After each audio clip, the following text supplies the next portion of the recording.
Hey Dave, first just really... Where are you at, Kirsten? Right here. I'm blind right now. How you doing? I'm good. First, it's good to see Justin Herder back in the lineup. I know you said that was the plan, but with his neck, is that something you're going to have to continue to watch, or you think he's good from here? I think he's going to be in the lineup from here on.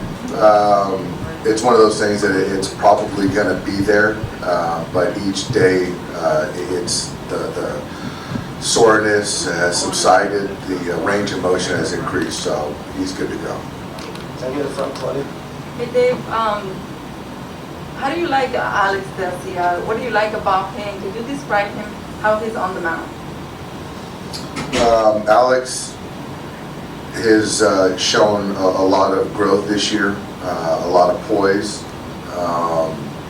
He's very emotional, but you know, during the inning, he's found a way to control and harness those emotions to make good pitches and execute, and he's earned a lot of leverage innings or spots. He's been fantastic.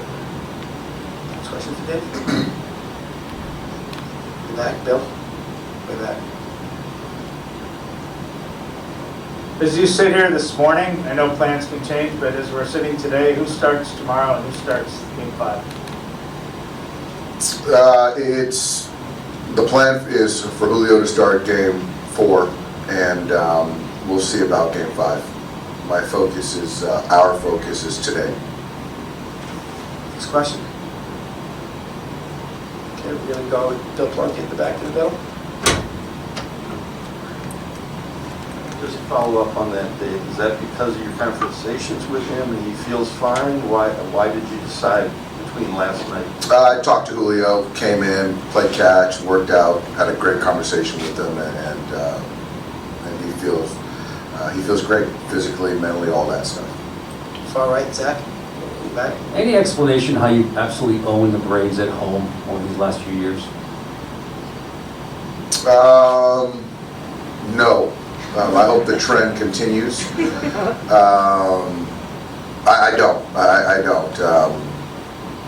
It's baseball's a funny game, so I guess we play well against these guys at home. So again, I like the guy we got going tonight or today, and I expect us to play a good baseball game. Next question, down here, board. Freddie Freeman so far is 0 for 8 with 7 strikeouts. Do you think you guys are exploiting anything there? I know you guys are going inside of him a lot. Do you think that game plan is working? We've had success in 2 games. He is a premier hitter in baseball.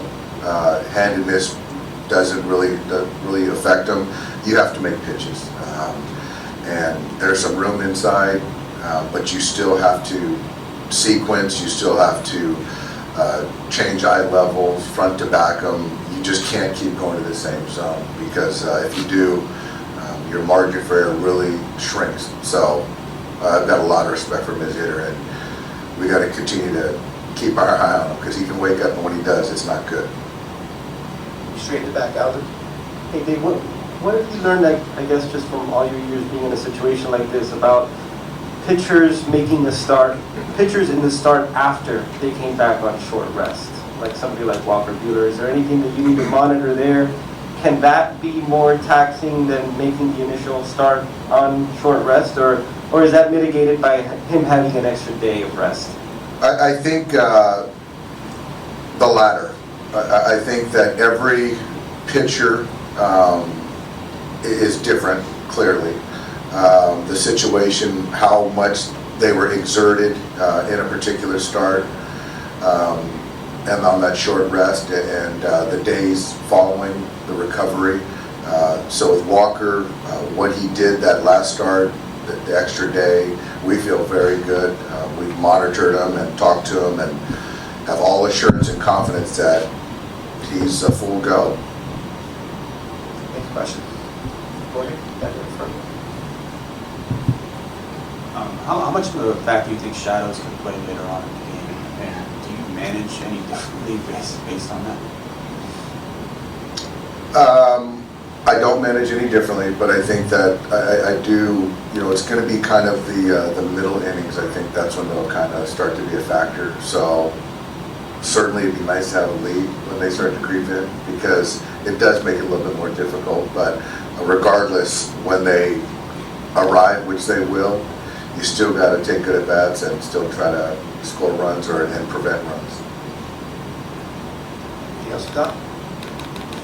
Bill, that?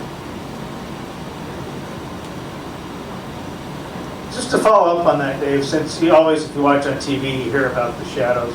What is it specifically? Is it the velocity that's harmed? Is spin rate he can't pick up? Is certain pitch less difficult to hit than others? I think it's kind of different, whether it's sunlight to shadows to sunlight. It's ultimately you can't see the spin, and that's where balls, whether it's sliders, cutters, and just seeing kind of the spin of the baseball. That's what is a little bit more tough for hitters to adjust with the shadows.